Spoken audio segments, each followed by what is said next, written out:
നമസ്കാരം. റാഫ്റ്റോ ക്രിക്കറ്റിലേക്ക് അവർക്കും സ്വാഗതം. ഇന്ന് എലിമിനേറ്റർ പോരാട്ടമാണ്. രാജസ്ഥാൻ റോയൽസും റോയൽ ചലഞ്ചേഴ്സ് ബംഗളൂരുവും തമ്മിലുള്ള പോരാട്ടം ഒരു റോയൽ പോരാട്ടം. അതിൽ ആര് ജയിക്കും?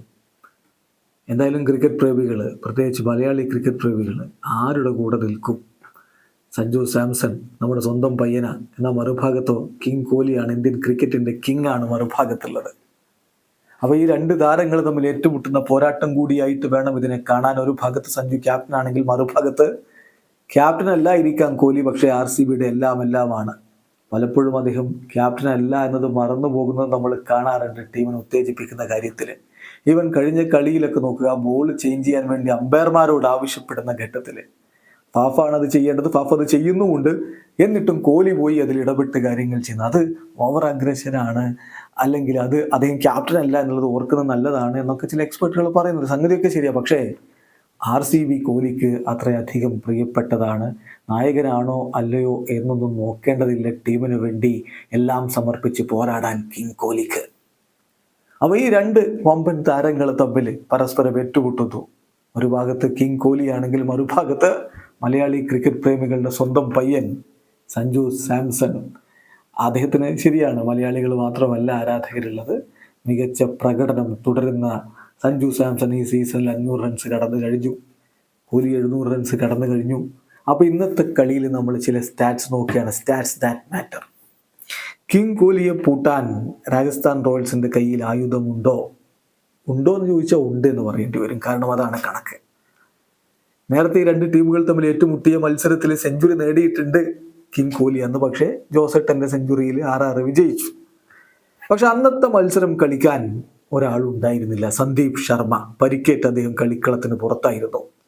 കോഹ്ലിക്കെതിരെ മികച്ച റെക്കോർഡാണ് അദ്ദേഹത്തിനുള്ളത്. 7 തവണ 15 T20 മത്സരങ്ങളിൽ പരസ്പരം ഏറ്റുമുട്ടിയതിൽ കോഹ്ലിയെ 7 തവണ സന്ദീപ് ശർമ്മ മടക്കി വിട്ടിട്ടുണ്ട് എന്ന് മാത്രമല്ല, 67 പന്തുകൾ കോഹ്ലിക്കെതിരെ എറിഞ്ഞിട്ട് സന്ദീപ് ആകെ കൺസീഡ് ചെയ്തിരിക്കുന്നത് 87 റൺസ് മാത്രമാണ്. ചുരുക്കത്തിൽ കോഹ്ലിയെ പൂട്ടാൻ ഒരായുധമായി സന്ദീപിനെ ഇന്ന് സഞ്ജു ഉപയോഗിച്ചാൽ അത്ഭുതപ്പെടേണ്ടതില്ല. അതേസമയം കോഹ്ലിയുടെ കാര്യത്തിൽ മറ്റൊരു മികവ് നമ്മളിപ്പോൾ കാണുന്നുണ്ട്. സീസണിൻ്റെ തുടക്കത്തിലുള്ള കോഹ്ലിയല്ല ഇപ്പോൾ മികച്ച രൂപത്തിൽ സ്ട്രൈക്ക് ചെയ്യുന്നു. കോഹ്ലിയുടെ പവർ പ്ലേ സ്ട്രൈക്ക് റേറ്റ് 187 കഴിഞ്ഞ 8 ഇന്നിങ്സുകളിൽ. അപ്പോൾ അതിന് മുമ്പുള്ള ആദ്യത്തെ 6 മത്സരങ്ങളിൽ അദ്ദേഹത്തിൻ്റെ പവർ പ്ലേ സ്ട്രൈക്ക് റേറ്റ് എന്ന് പറയുന്നത് 162 ആയിരുന്നു. അവിടെ നിന്നാണ് ഈ ഒരു ജമ്പുണ്ടായിരിക്കുന്നത് എന്നർത്ഥം.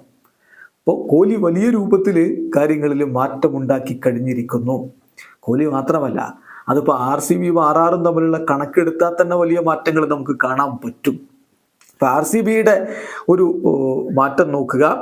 അവരുടെ ഒരു റൺ റേറ്റ് ആദ്യഘട്ടത്തിൽ ആദ്യത്തെ മത്സരങ്ങളിൽ first half of the IPL 9.54 ആയിരുന്നെങ്കിൽ ഇപ്പോൾ സീസണിൻ്റെ സെക്കൻഡ് ഹാഫിൽ 11.03 ആയിട്ട് വർദ്ധിച്ചിട്ടുണ്ട്. RCBയുടെ സ്കോറിംഗ് റേറ്റ് 170 എന്ന് ഇപ്പോൾ പവർ പ്ലേയിൽ വരുന്നു, 174 മിഡിൽ ഓവറുകളിൽ വരുന്നു, ഡെത്ത് ഓവറുകളിൽ 199 വരുന്നു. എന്തൊരു മാറ്റം അവിടെ RCBക്ക് സംഭവിച്ചിരിക്കുന്നു എന്നർത്ഥം. അവരുടെ ബൗളർമാരും ആ രൂപത്തിലേക്ക് ഇമ്പ്രൂവ് ചെയ്തിട്ടുണ്ട്. അവരുടെ ആദ്യത്തെ ഘട്ടത്തിലെ കളക്റ്റീവ് ഇക്കണോമി 10.7 ആയിരുന്നെങ്കിൽ ഇപ്പോൾ സെക്കൻഡ് ഘട്ടത്തിലേക്ക് വരുമ്പോൾ 9.22 ആയിട്ട് മാറിയിട്ടുണ്ട്. RRനാണെങ്കിൽ എല്ലാം നേരെ തിരിച്ചാ. അവരുടെ സ്കോറിംഗ് റേറ്റ് എന്ന് പറയുന്നത് second half of the season 9.07 ആയിട്ട് കുറഞ്ഞിരിക്കുന്നു. അപ്പോൾ അത് ലോവസ്റ്റ് എമംഗ് ദി 10 ടീംസ് ആണ്. അതും കൂടി നോക്കണം.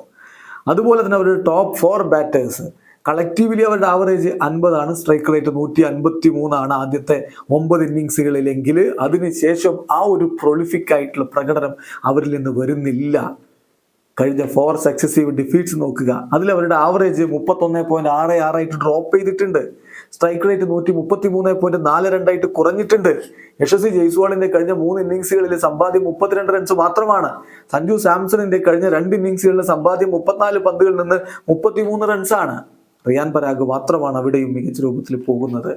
അപ്പോൾ രണ്ട് ടീമിൻ്റെയും സാഹചര്യങ്ങൾ വ്യത്യസ്തമാണ്. സഞ്ജുവിന് കൊണ്ടുപോകാനുള്ളത് ഇങ്ങനെ തകർന്നു നിൽക്കുന്ന ഒരു ടീമിനെയാണെങ്കിൽ, മറുഭാഗത്ത് വിജയത്തിൽ ത്രില്ലടിച്ച് അതിൽ ആവേശം ഉൾക്കൊണ്ട് നിൽക്കുന്ന ടീമിനെയാണ് കിങ് കോഹ്ലിക്ക് മുന്നോട്ട് കൊണ്ടുപോകാനുള്ളത്.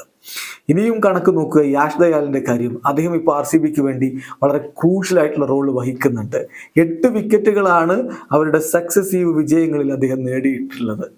ഈ കഴിഞ്ഞ 6 കളികളിൽ 7.78 ഇക്കണോമി എന്ന് പറഞ്ഞാൽ സെൻസേഷണലാണ്. ഡെത്ത് ഓവറിൻ്റെ കാര്യത്തിൽ നോക്കുമ്പോൾ സെൻസേഷണൽ പെർഫോമൻസ് ആണ് അദ്ദേഹം നടത്തുന്നത് എന്നുള്ളത് കൂടി നോക്കുക.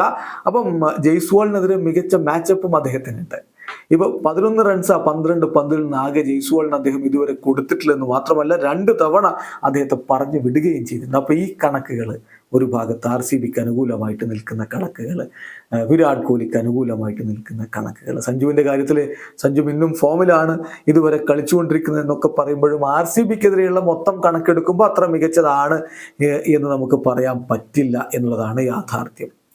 RCBക്കെതിരെയുള്ള അദ്ദേഹത്തിൻ്റെ കണക്കുകൾ നമ്മൾ ഒന്നെടുത്ത് നോക്കിയാൽ, ഇതുവരെയുള്ള കണക്കുകൾ എടുത്ത് നോക്കിയാൽ അദ്ദേഹത്തിൻ്റെ ആവറേജ് ഒന്നും അത്ര മികച്ചതല്ല എന്നുള്ളത് നിങ്ങൾക്ക് കാണാൻ പറ്റും. 452 റൺസാണ് 22 ഇന്നിങ്സുകളിൽ നിന്ന് അവർക്കെതിരെ അദ്ദേഹം നേടിയിട്ടുള്ളത്. 21.5 ആവറേജ്, 139.9 സ്ട്രൈക്ക് റേറ്റ്, 3 50കളുണ്ട്, 30 ഫോറുകൾ അടിച്ചിട്ടുണ്ട്, 30 സിക്സറുകൾ അടിച്ചിട്ടുണ്ട്. അപ്പോൾ ഒരു സ്റ്റണ്ണിങ് ആയിട്ടുള്ള കണക്കൊന്നുമല്ല, ഒരു ആവറേജോ ബിലോ ആവറേജോ എന്നൊക്കെ പറയാവുന്ന കണക്കുകളാണ് സഞ്ജുവിന് RCBക്കെതിരെയുള്ളത്. അദ്ദേഹത്തെ പൂട്ടാൻ ഒരുപക്ഷെ സിറാജിന് കഴിഞ്ഞേക്കുമെന്നുള്ളൊരു വിശ്വാസം RCBക്ക് ഉണ്ട് താനും. അപ്പോൾ ആ തന്ത്രങ്ങളൊക്കെ എങ്ങനെ സഞ്ജു മറികടക്കും കാത്തിരുന്ന് കാണേണ്ടതാണ്. എന്തായാലും സഞ്ജു വേഴ്സസ് കിങ് കോഹ്ലി ഒരു കിടലൻ പോരാട്ടം എന്ന് വരുന്നു. വീഡിയോ അവസാനിക്കുന്ന ഒരു ലോകത്തെ കൂടുതൽ വിശേഷങ്ങളുമായി റഫ്ലക്സ് എഴുതാം.